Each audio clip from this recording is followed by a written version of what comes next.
Hello, everybody, and welcome to the Blacktown Football Hour podcast for episode 7 times 3. That's 21, as we surpassed 20 with our spotlight shining episode last week. Thanks so much for joining us here. Before we do anything, I'm asking you right now, YouTube viewers, please do take the time to click onto your screen or just click off your computer screen. Press the like button, press the subscribe button if you haven't already. The like button lets us know that you're enjoying what you're seeing. The subscribe button makes sure that you don't miss anything that goes up when we do post it. So, once again, thanks so much for joining us here on what's going to be a very interesting episode where we're going to basically take that spotlight that we were shining last week and put it across as many leagues as we can. We're going to be looking at all the league titles that have been either wrapped up or are still in contention heading into the last week or two of the season. And quite literally, when you click on main on Dribble and go through all the leagues, I have gone through meticulously and looked at every single fixture, what's still to come, goals scored, who's playing who, first and second clashes, this and that. I've covered it all. So, if you are a viewer who perhaps doesn't play one of our Premier League teams or All Age Women's 1 teams, and you didn't feature on the podcast last week, you might get your name heard here if you're at the top of the table in one of our leagues. That hasn't been mentioned throughout the year. So no need for a random league recap when we go through our results because you're going to hear pretty much every single league, excluding our mini-roos. I do believe that's how it works. So that's about, I would say, 500 of the 789 teams we do have in the BDSFA, which is fantastic. I think it's great, and I'm excited. You can't see it. I've got 4 pages of notes here ready to go. I'll be doing a lot of looking down because there's no way I can remember it all. But anyway, let's without further waiting, let's get right on into the results that have happened over the weekend. But of course, one more second before we do that. For this episode, what I want you to look out for, we had our match of the season in the Deploy PL2 between hosts Quakers Hill Tigers and Prospect. The immediate post-match reaction will be one of our segments today, as well as, which is fantastic, by the way. It's wonderful. It's raw, and I think you guys will enjoy it, especially if you are Prospect fans or Premier League fans. And for our another segment, we've talked to the boys, long overdue from Dunside Hawks Premier League side, Glenn and his gang, as we prepare for the final match of the Deploy PL1. Dunside could, as you'll see in the segment, could win. They could finish 4th. It's all up in the air. It's incredible, and I'm so keen to see how that finishes up. So 4 p.m. will be the match of the round on Saturday. Make sure you don't miss it. In fact, come 10 minutes early to make sure you see all the pre-match rambling on that I do. But it is relevant. I promise you it is relevant. So, into some results. This is where I look down. I apologise. So, our AYL boys were up against Sutherland Shire in our final home games of the season. There's 2 more games and then a bye for the last round, which we will have to face. Our 13s went down 2-1. Our 15s went down 2-0. And our 16s kept the theme of 2s and drew 2-2. Keeping with the 2s one more time, the 14s wrapped up the minor premiership with 2 games to go, including a bye. But yes, 2 games to go. Congratulations to the 14s, led out by Chris Keith, of course. Fantastic work by him and the team and all the parents involved there. They've got a really good team that can go all the way through, perhaps, as the AYL continues to develop as a great competition it is. The Spartans boys faced off against Northern Tigers behind me on Blacktown Football Park Field 1. The 13s went down 4-3. The 14s won 2-0, which was great. The 15s lost 4-1. The 16s down 4-0. The 18s came close, losing 2-1 before the senior boys hosted Wanderers for their last game of the season. The 20s lost 2-0 and the firsts lost their last game 2-1. A difficult day. But credit to the 14s, though. Big win, considering that their coach is currently in Costa Rica. Today, they approximately 13 and a half hours ago, they beat Costa Rica, the hosts, in the second game of the tournament, which is fantastic, 3-1. So Tim Aitken, the coach of the 14s, as well as his involvement with Ropes Crossings Premier League side. Great to see him doing his stuff as the assistant out in Costa Rica. Fantastic. San Jose, to be exact, was the city. Where were we? The girls Spartans went away to Emerging Jets in what was a comparatively better day. The 14s winning once again, staying top of the table. The sky is blue, the grass is green. The 14s win their game. The 15s lost their first game, uncharacteristically. First time in a while, 1-0 they went down. The 16s once again had no game, which is upsetting. I feel bad for those players. Thankfully, a lot of them were able to play up in the 18s with an awesome 3-0 win. Reserve grade then smacked it up with a 6-1 victory, their best of the season in terms of the numerical scoreline. And first grade also won 2-0. For our all-age women won. Ride Me wrapped up the premiership. Spoiler alert, by the way, for when we look at all of our leagues after this, winning 2-0 over Dunside Hawks. Park Lee beat Mariong 2-0. Grey Staines beat Quakers Juniors 4-0. And Holroyd beat Glenwood 3-1. Glenwood and Quakers also played midweek, the former coming away with a 2-0 dub. In our deployed Premier League 2, the Eastern Creek boys beat St Pat's 5-1. Prospect aided their promotion charge with a 3-0 win over Mincho. Tigers did the same with a 4-1 over Spurs, and Oakville beat Glenwood 2-0. Into the midweek deployed PL2 games, Glenwood beat St Pat's 5-0. Eastern Creek beat Spurs by the same margin. Minchinbury beat Oakville 4-3 in a very entertaining game before we had that match of the season. Straight into the highlights and enjoy. Perhaps Prospect as we kick off here trying a long ball strategy. Real Madrid do something like this. Let's see if they can do it at the same level of effectiveness. It doesn't happen. It's been the first clearance of the day. Prospect have it back. First changeover goes the way of Prospect. Crossing to the box. Could be an early one here. Kane Willoughby is there. Can he keep it in? Up against Blessings Matsveru. It's crossed in, but the ball went out. And we have the first moment where Tigers fans around the ground are reminded we're at Tigers home ground. Bit of hand and mouth there. Absolutely. In towards one of the Tigers' danger men, of which there are so many. Long shot attempted from distance. And my word, how close was that? Turn. It should be cleared by Michael Fasano. He doesn't want to give it away there. And this maybe what a slide in. Who's it going to fall to? Grander Manger's there. And then the follow-up sack. It should be cleared finally by Prospect. But still now the shot comes in and the save by Bouzis. It then drops it and then finally claims. And everyone take a breath because it looked like nobody wanted to score or clear the ball there. They just wanted to keep it in the pressure cooker. Plenty of goals. And the names I just mentioned a bit too shallow once again. Is something I'm saying quite a lot, and this could launch a counter-attack 3v2 if they play their cards right. There is Blessings Matsveru with Sek to aim at. Whalen there too. He's not taken out. Great evasion. And then it's going to find, I think, Sek and Whalen. Left-footed strike. He's missed the ball and cleared by Adrian Rodriguez. Push off the ball has caught the attention of some Tigers officials below me. Well, that'll do it for half-time. Not much added on at all here in what is a very tight contest between Quakers Hill Tigers and Prospect United. 4 more goals than games this season. Ball trying to pierce through. There's a goalkeeper coming for it. Oh my word, we could have the most long shot goal of the season. No, it's not going to be. It's not going to be. But for a moment, it looked like it was going to be a goal from incredible distance. 22 goals in the league this year. Needs to find one tonight. It would be his most important. As Whalen makes his way into the box. Whalen goes to the near post. Bouzis. No stranger to scoring, though, especially in a match of the round by Grandamange now. Outside runner with Matsveru. Now inside runner. He finds the right back, Matsveru. And now, Sek! Can he do it, Sek? What a save, Bouzis! That's the most important moment of the match right there. The best shot on goal we've seen so far. And had he got any more power behind it, Billy Sek, who's going to get there first? A big coming together there. No one's really touched the ball. It's gone dead for a goal kick. As Prospect again trying to attack down this left flank. They're really putting fresh legs there and it's causing Matsveru all sorts of problems. That's the Rimats there. And now maybe finally Prospect. What a save, and then off the crossbar. And we were 6 inches away from having one that probably decided the championship. Ben Marsh adored as a round of applause echoes around Patterson Reserve. But they were an underside of the crossbar away from going ahead with almost no time to go. Incredible stuff, Ben Marsh. 21 combined years at the club for the 27-year-old. Well, he called on every bit of experience and love for the club in that dive there. An outstretched left hand to tip it onto the crossbar and out of danger. Rob Deeth comes on. I believe that's Mitch McLennan. No, Billy Sek off.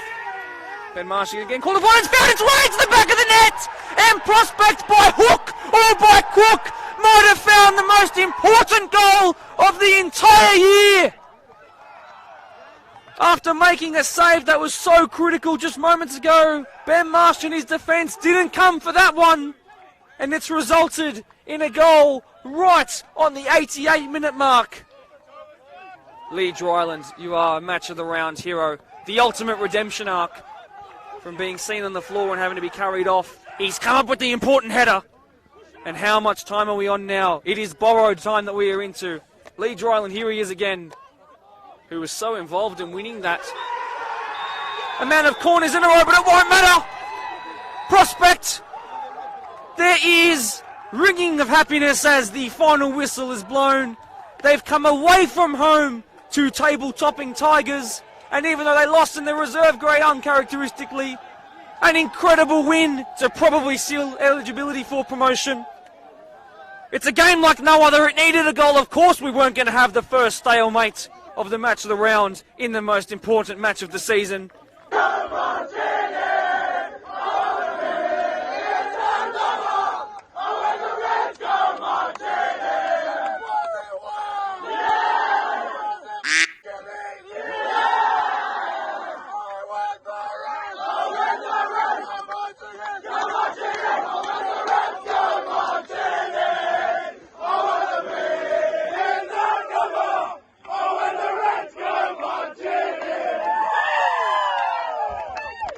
I'm here post-match of our match of the season, Wednesday night. It was Prospect who beat Tigers at Patterson Reserve, which is Tigers' home ground, 1-0 in the 88th minute, thanks to Lee Dryland's forehead, of which there was pandemonium in the celebrations.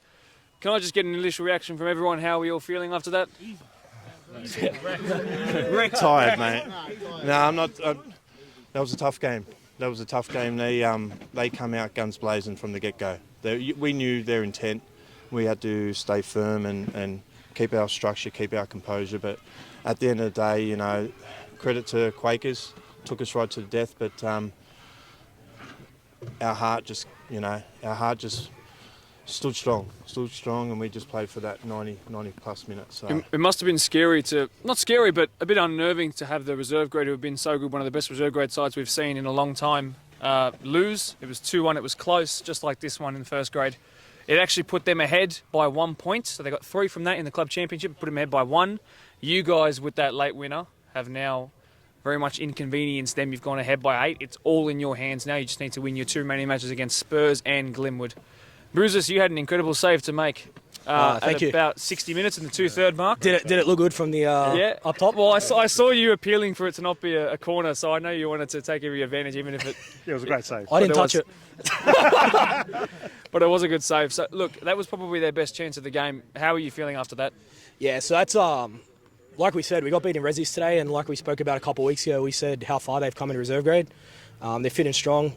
Admittedly, we weren't great today, but that's no disrespect to them. They played us off the park, so full credit to them there. But, you know, certain times when you need a result and the big boys need to step up, and this, I guess, 70 or 80 centimetre forehead over here pops up in the 88th minute, and we get the job done, which is been the goal, as we said, to get promoted this year. And just as long as we don't, just as long as we keep our heads on now and we don't do anything stupid over the next couple of weeks, we should be there. And Georgie Tarkos had an absolute blinder today.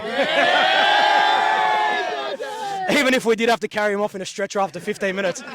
Full extent of the injury, toenail's gone. Yeah. Well, like, actually?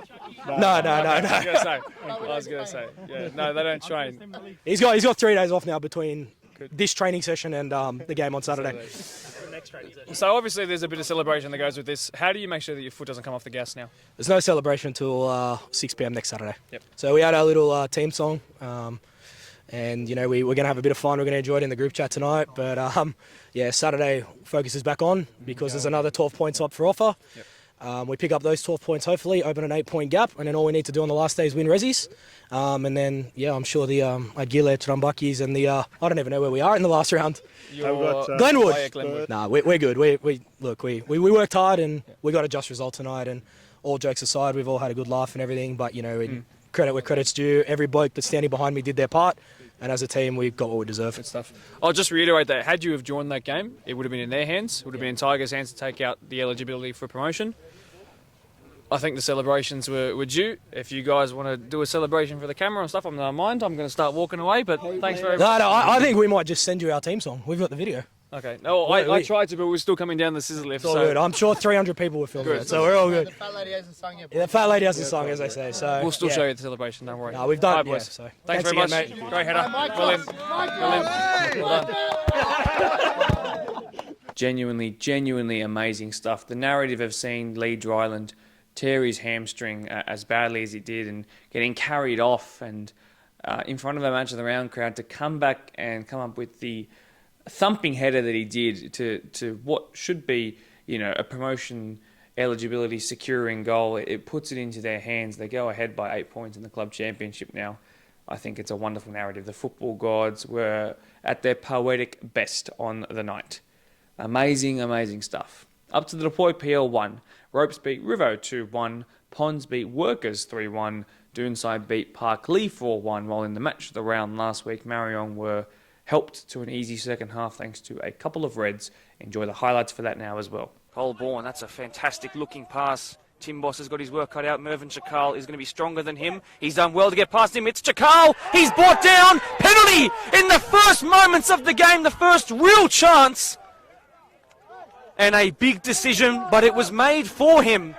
Will he make it 12 goals? Mervyn Chakal. Oh, he's missed it! Smashed up and off the crossbar.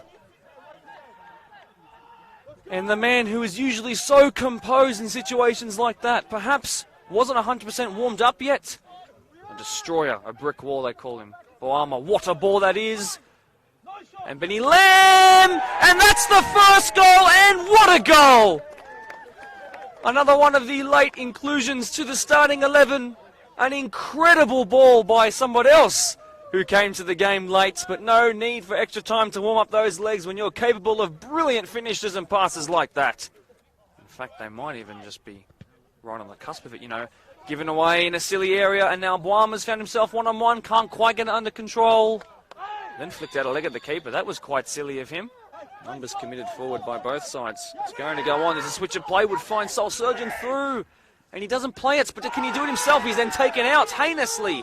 A free kick is called. Show of intensity, but then it's given away. There's a big tackle in on Pelazon. Probably the tallest man and the shortest man on the pitch coming together there, and then a big push off the ball. And there's a red card here, and players are fighting. This is not what we want to see at all.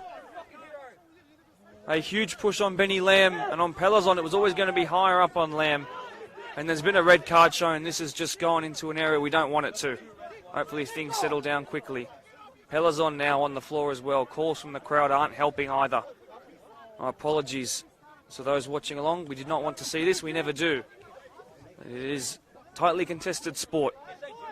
Thankfully, I think everyone's going to be okay, but they're going to find themselves without a vice-captain. In one of the most important games of the season, Pelazon stays down with that red card not leaving the hand of the referee. And that's going to be the end of the game for Jono Pelazon. Impossible to miss with the black undershirt and pants. Lamb wants to turn provider this time. Great save at the near post. It hits the ref. And play goes on because advantage was given. And what an advantage it could be. Miroslav Modanovic up against Wal Reese. Poor touch by the man only really just coming back into full fit. Well, you can expect in the Blacktown Football podcast this week. Plenty of words by these coaches to be said about this game. Another slide in there. That'll be a yellow card for the right back. Yellow cards stacking up. Number of defenders in white colours today who have copped it. Free kick. Dinks it in. It's cleared. Oh, it wasn't cleared at the back stick. Terrible defending. But look who's there. The Sioux celebration. The point to the number on the back. We know exactly who you are.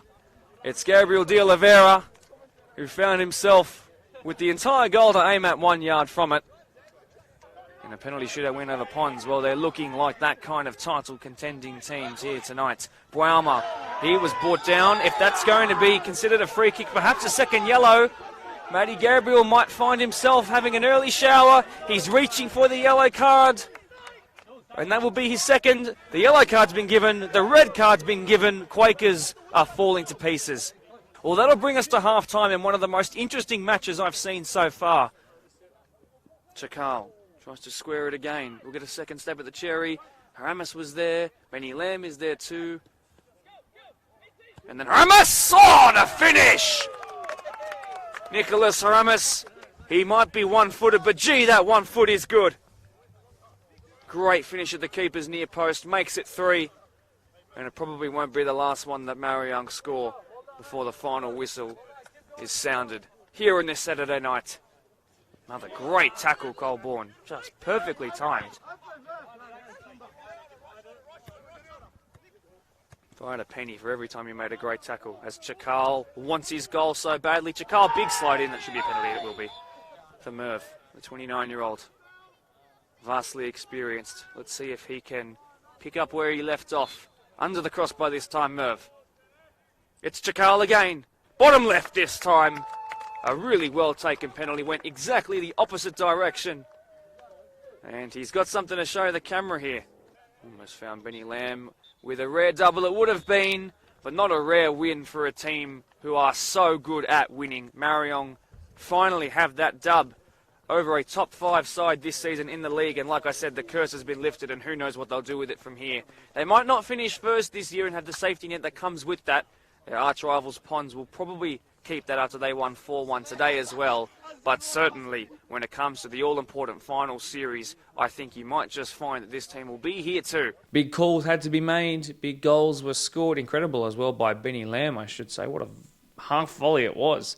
To hit the side netting from there was incredible. Come midweek, Quakers beat Ropes, while Marion here at Blacktown Football Park beat Ponds 1-0 to keep the minor premiership away from Jonas Bradley Reserve for the time being, which puts everything down on the final day, 4 p.m. Saturday, when the match of the round kicks off. Don't miss out. Right, okay. Time for these 3 pages of mine in front of me to be put to very good use. Strap yourselves in. You're about to hear from every single league. I'm going to put up the tables as I go on so you can have a look for yourselves at some of the most interesting competitions from around. And who knows, maybe you can have a look and go visit one of their games or look at them in the grand final and be ready to watch and see and learn what to expect. So, here we go. Every non-mini-roo league in the BDSFA. Here it comes right now, starting with the All-Age Men Division 1. And we're not going to make very much eye contact here at all, so I do apologise. Just have one more look at my eyes, and now they're gone for about the next 10 minutes. So, All-Age Men Division 1. Newbury Bulls and Marion, as you can see here, are in a tight race, but do not count out Workers, who have games in hand to cause some serious havoc, you know.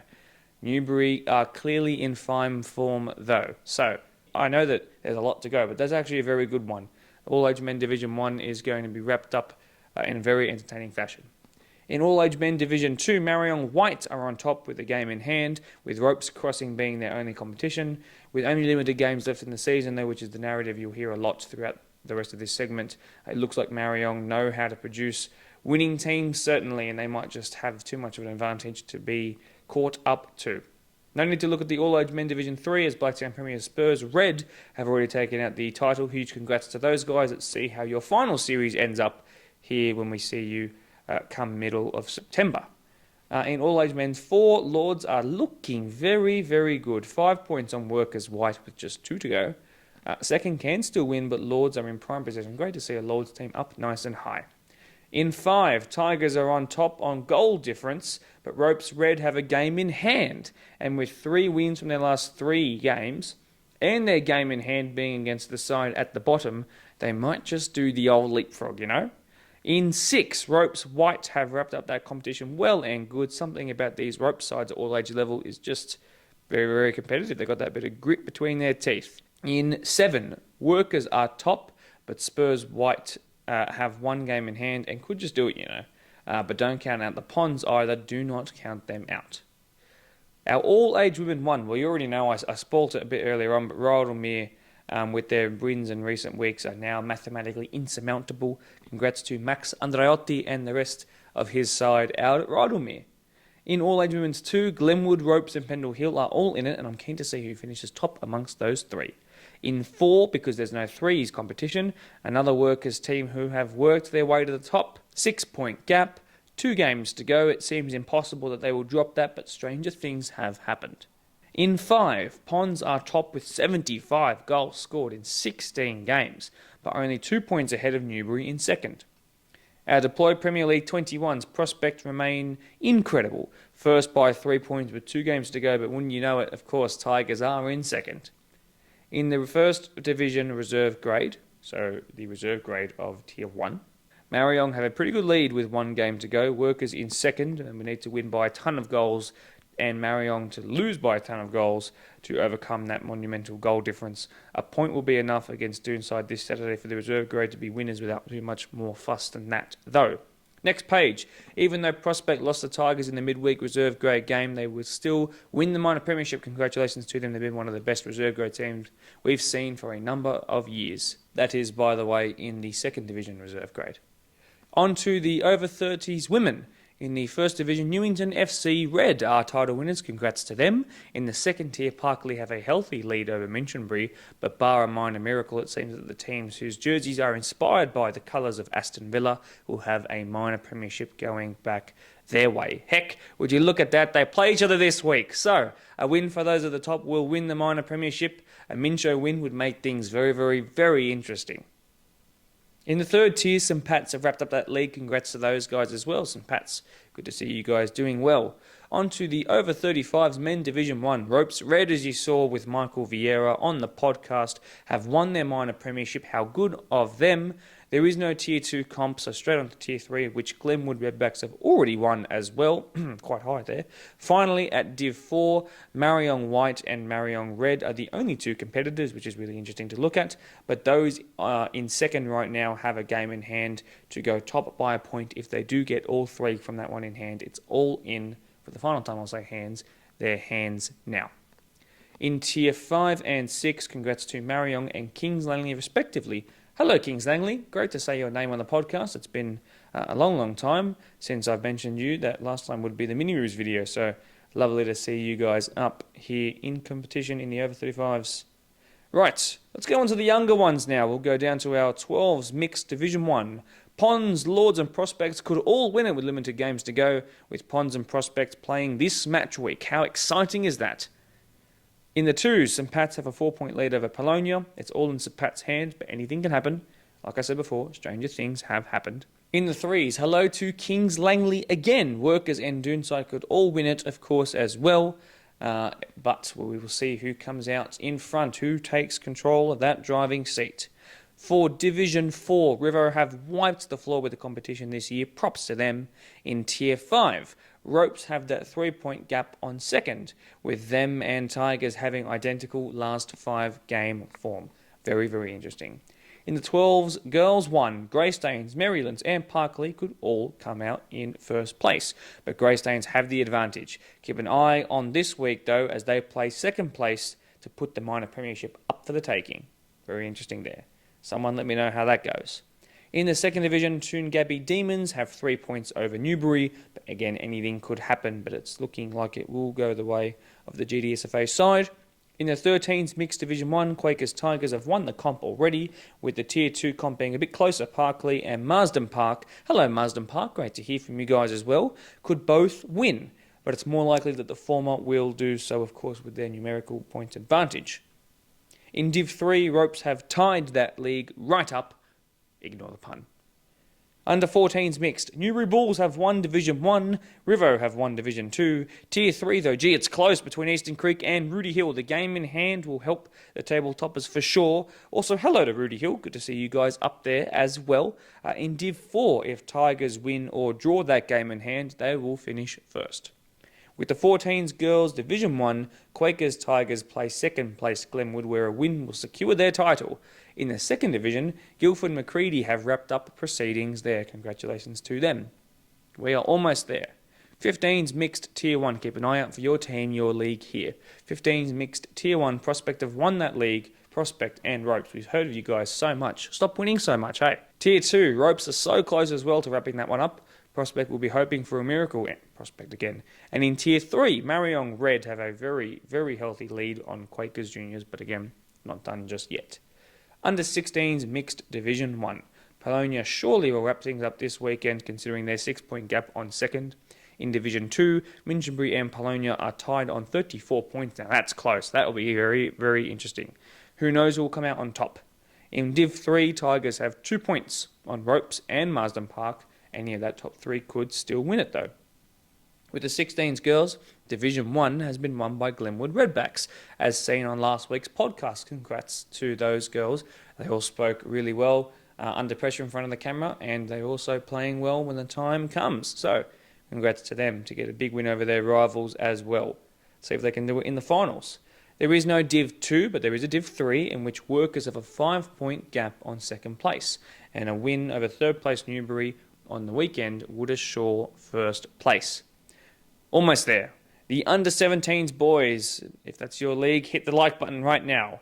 The title has been won by Ropes Crossing, who are popular winners here tonight. In Tier 2, great to see Lords at the top. A 4-point gap might just be enough to hold out a title win, a minor title win there. For our 20s girls in Division 2, the only division that we do have, Pendle Hill, Tigers and Greystanes are all there and thereabouts. Third and first still have to play each other. Tigers would love a draw or a Greystanes win in that one. And finally, our under-21 men, as you saw in the podcast, in the sole division for that age group, Workers top by 4, Premier Spurs in second with slim hopes.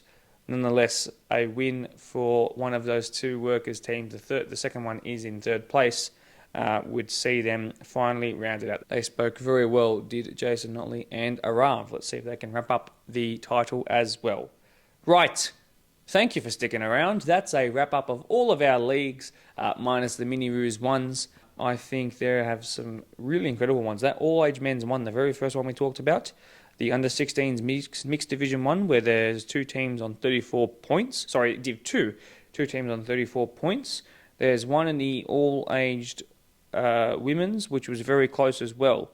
And one in the 12s too, mixed competition, I do believe. So, keep an eye on those ones. I will certainly be. I'm familiar with every one of them now. Can't quite memorise all of them, but I'm certainly becoming more and more familiar as time goes on. So great to see so many competitive leagues out there. Of course, by the way, if you've got to this point in the episode, if you haven't signed up for Summer Sixes, by the way, team nominations are open now.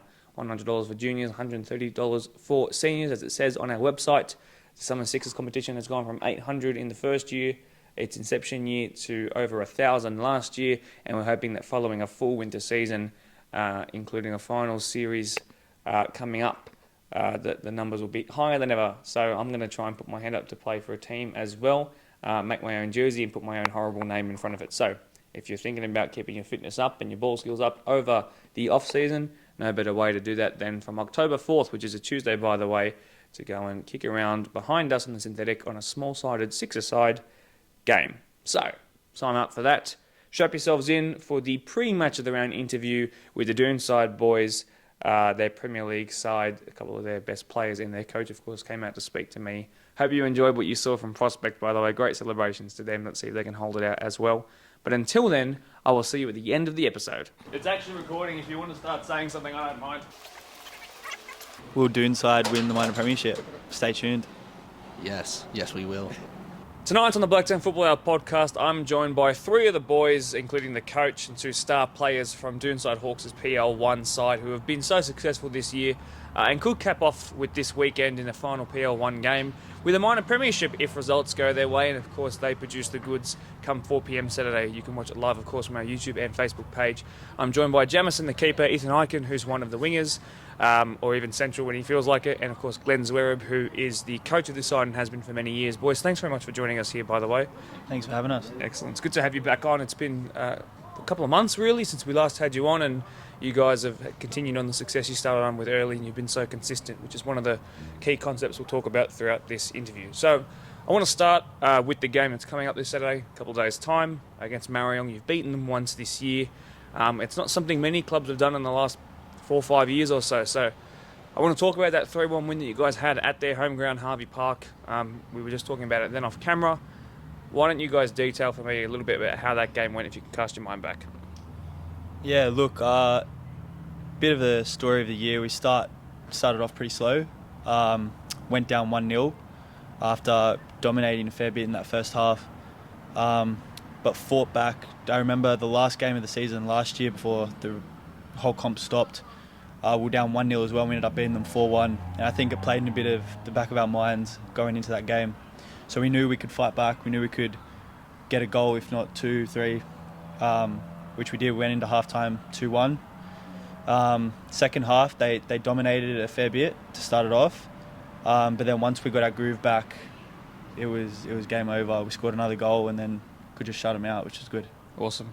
From a defensive point of view, Marion are a team who have scored a lot of goals, probably more so last year, which is the first year I started watching them, of course, in my time here.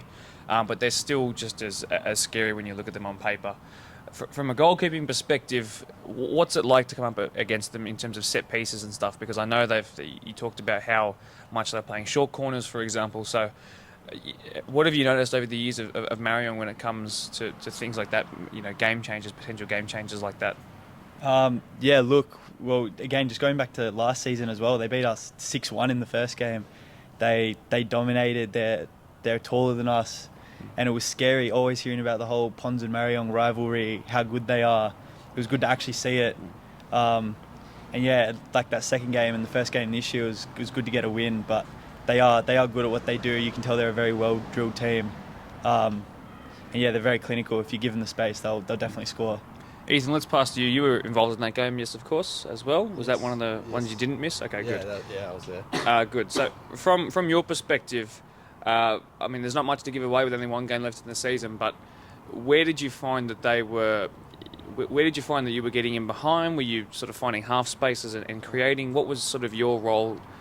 And is that something you've done throughout the entire season, or is that just what you picked up from that game? I usually just try and do create a bit of space in behind. I don't mind the long through ball. That's like my type of game. I do come short a few times, but yeah, just in that game in particular, it was good to. Our midfield was more structured and like we were able to pass the ball around a lot more.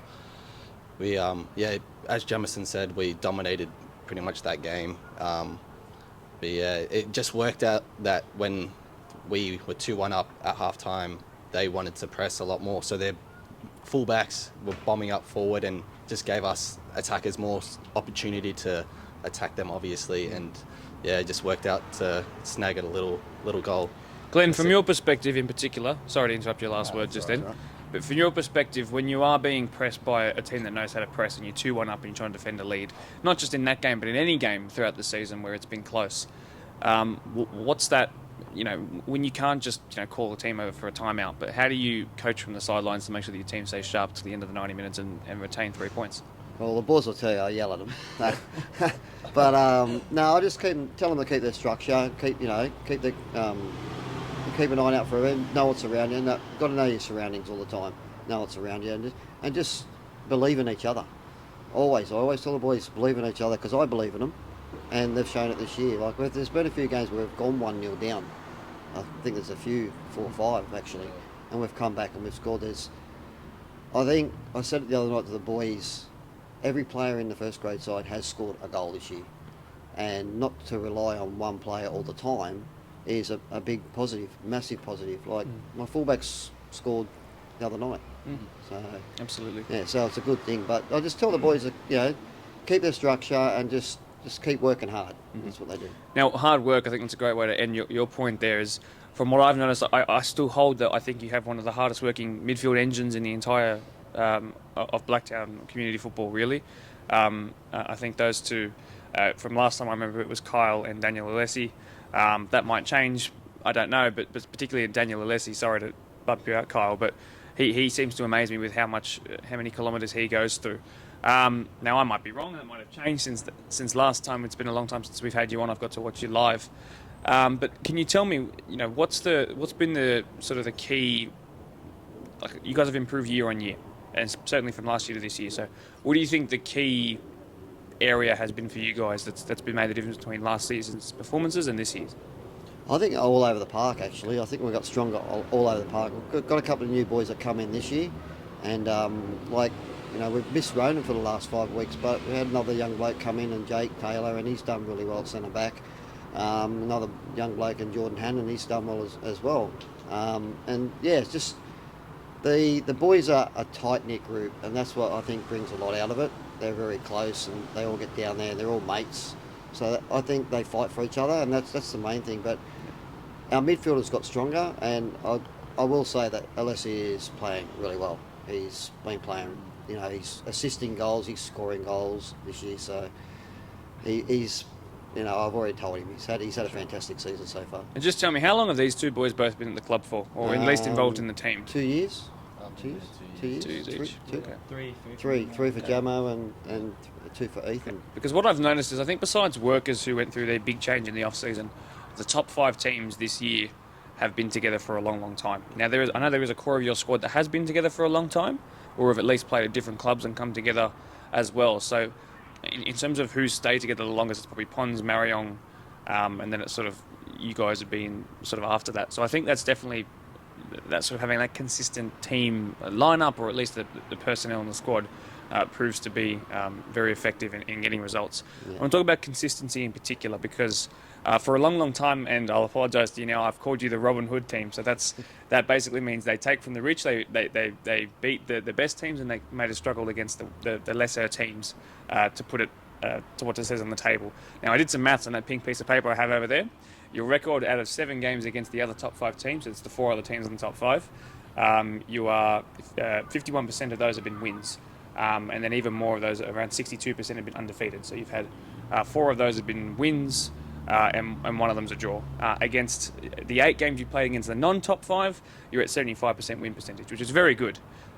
So not really a Robin Hood at all, just consistent throughout the year. Now, before I keep talking too much, of course, I can compare that to someone like Mariong, who only had their first win against top 5 opposition against Workers in their match around 2 weeks ago, which is incredible when you think about it, considering where they are on the table and where they could be if they take it to you guys come Saturday. So, in terms of consistency, taking it to every single team, making sure that your performances are the same 8 out of 10, 9 out of 10 every week.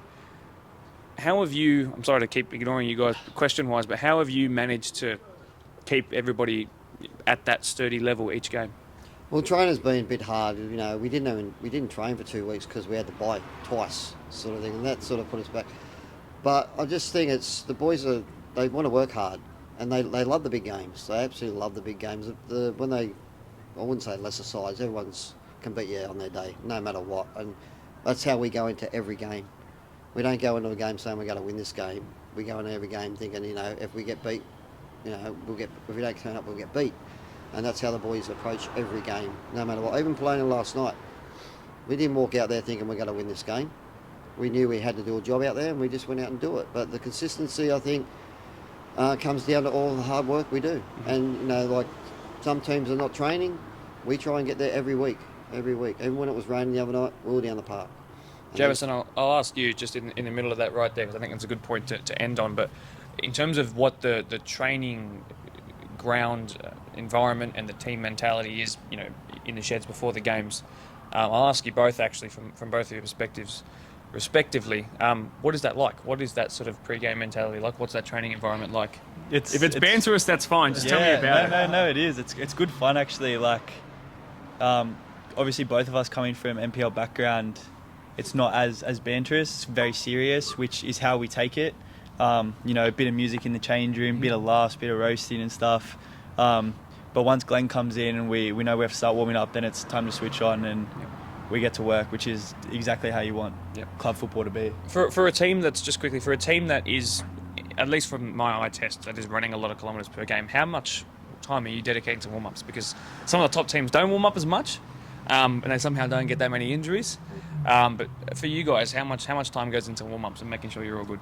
Usually we head into the change rooms about, pretty much as soon as resis kind of go back out onto the field. So maybe 50 minutes before the game, maybe sometimes even an hour before the game, get ready. And maybe we've started recently probably 45 minutes, I reckon, just because, play a bit of Sheva, jog around a bit, juggle, just have a bit of fun before we actually start getting serious. And I think that's helped a fair bit because you don't want to be rushed just before the game. You don't want to potentially, pull a muscle or anything. So having that kind of long, slow warm-up, I think it has really helped and, results showing. So we'll try to keep it that way. Ethan, I know you've done a bit of reserve and first grade, scored in both, assisted in both, had good performances in both. In terms of that squad mentality, not just a first grade team and a reserve grade team and a 21s, talk to me about, what does the change room look like from reserve and first? Is it any different, or is it all sort of like the reserves is the same as first grade, so that when you do transition up, you're prepared? It's pretty much the exact same. You probably get more banter in reserve grade, that's for sure. There's a few players in there that give you a bit of stick, but it's all banter. we just try to keep the same mentality throughout the whole season. Just play. We play the same type of football, so like if you're transitioning from reserve grade to first grade, you're gonna get the exact same. Well, let's talk about that type of football, obviously without giving too much away. Pons and Marion, I'll tell you, are pretty secretive when it comes to giving away their tactics, but Dunside, we haven't watched you guys play in a while, at least I haven't. What can we expect generally, to not give too much away, come Saturday 4pm? Just tough game, really. If you want to grab the mic off him before he says something, that's fine. I won't say too much. No, we just like to play a certain brand of football where we like to play in between the midfield, play it out wide, get everyone involved. That's because you're on the wing, right? Yeah, exactly. Yeah, I've got to be involved.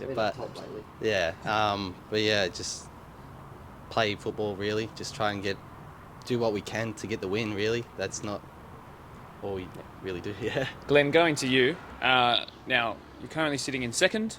There is a chance of coming first and winning a minor premiership. That comes with an incredible safety net into the finals series. Obviously, with the game that we had last night in the Deploy PL2 match of the round, promotion is a bit different, and sort of the importance of club championship and the lesser importance on finals. But really, in PL1, I think finals is everyone's main goal. So, with a win, you will either secure second or you'll actually take first, depending on other results. See what Pons and Riverston can do. A draw or even a loss a draw will put you down potentially, but a loss will actually put you in sort of that fourth spot, which is not ideal because that's compared to the safety net of 1, which is attainable compared to the elimination final that is fourth spot. It'll be at home, yes, but it's a little bit more scary. So even though finals is secure and that would have been the goal at the start of the season at the very minimum for you guys, how much importance are you placing on a good result to come Saturday? I think, with it being so tight, it can change straight away. Workers can go to second or third or whatever, and then we drop down the fourth sort of thing. So I think it's important. But sometimes, you get in that second and third spot, you get that double shot, the boys relax. And they go, we get another shot next week. But I think these boys will turn up on the Saturday and they'll put in a massive performance. They want to beat Marion. We're on a big run at the moment. I think we haven't lost in 7 or something like that, 6 or 7. Correct. And you've also last 3 games against the top 5 have all been wins as well. Yeah, so, they've dug deep all the time, and that's the way they play. They play tough football. They don't stop running. And some of the boys will say they're still not fit. I hate to see them when they are fit, but I think it's important to us where we want to finish because we've played so well this year, and I think we deserve to be up the top there sort of thing. But so does all the other teams. It's been a fantastic top 5. It has been a fantastic top 5. I've never seen a lot of this in so many years. Anyone can beat anyone on their day. It's just shown out through the year. Like even last night, Marion's starting to make a good run towards the end of the season, which is good timing. I hope their timing's off this week, but we'll see how we go on the weekend. Yeah, for sure. I actually didn't have a look at your home record, which is a bit juvenile of me. I usually do that.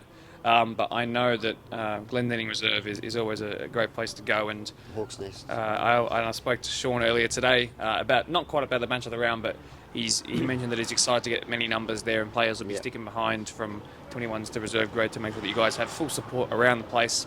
There's no way you're going to shut the ground if it rains, I know, which is great. It's a good mentality to go in with. In terms of goals that we talked about at the start of the season, and I spoke with Jade in particular on our media day out there on the synthetic many moons ago now, it was about finals and having a push in the finals. Perhaps it was having your best football being played in the finals.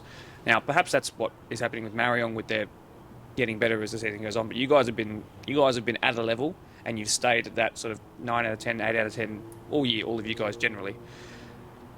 Have your goals reshifted at all now that you're in second right now with 1 to go? Have you sort of changed? Do you actually expect yourself to be in that grand? Is that the minimum expectation? Is it to be in a grand final? No, we don't expect ourselves to be anywhere. We want to win it, and there's no use playing if you don't want to win it. So, and I think it started a few weeks back, or probably a month and a half back, when we started on this run and we started to beat the sides, and the boys started to believe more in themselves.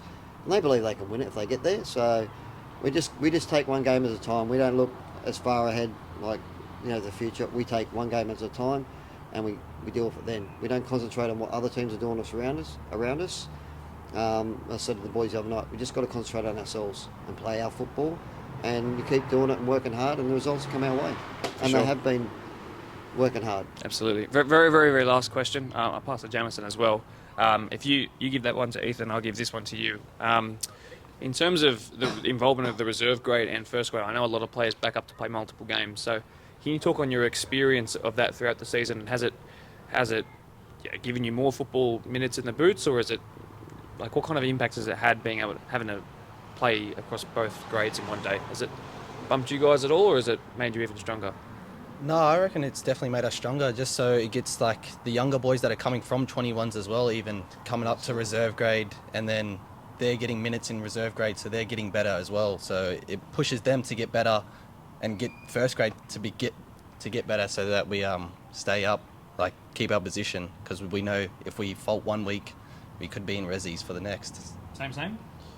Yeah, just it's good having that kind of competitive nature. Last year, as you know, our resis were, I think, last, not doing the greatest. This year, completely different. They've made finals, and it's really good to see their attitude just coming to training is incredible. Like it's really good to see. It makes you really happy. And just like Jason, like the resis goalkeeper, I was away 1 week, the week we beat Quakers. So incredible just to like know that I can be away and know that we're in safe hands. It's good. I actually played with a pulled quad. Really? Yes. Play with a pulled quad, Didn't just in tell case. me. Wow, he didn't tell you. Okay, he definitely limped up afterwards and showed you. Well, look, Saturday 4 p.m. in the match of the round. Of course, be there about 10 minutes early for a bit of a pre-match discussion on. We'll reiterate what we said about what a win will do for these guys, what a win will do for their opposition. I think it's going to be a great game. It'll be great to finally have you guys back on the match of the round. You guys were serial winners towards the back end of the 2010s, and it'll be. I guess you feel like there's a bit of a deserving that you guys belong to be back up towards the helm of Deploy PL1. So it'd be great to have you guys. Thanks for featuring here as well. And we will see you Saturday, and best of luck. Thank you. Thank you. Well, Lynn, Cheers. well done. Thank you. Well done.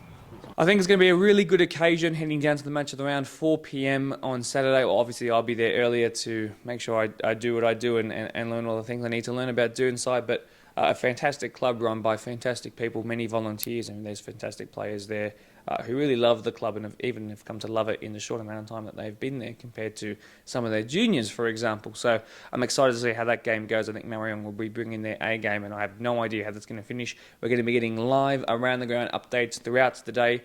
I'm going to have my phone basically planted on our scissor lift to make sure that I'm getting texts of every time there's a corner in all the other games happening around us, particularly the Ponds Riverstone one, because that will decide who comes out in first place, which has been the theme of this episode. So we will see you then, but firstly, goal of the week.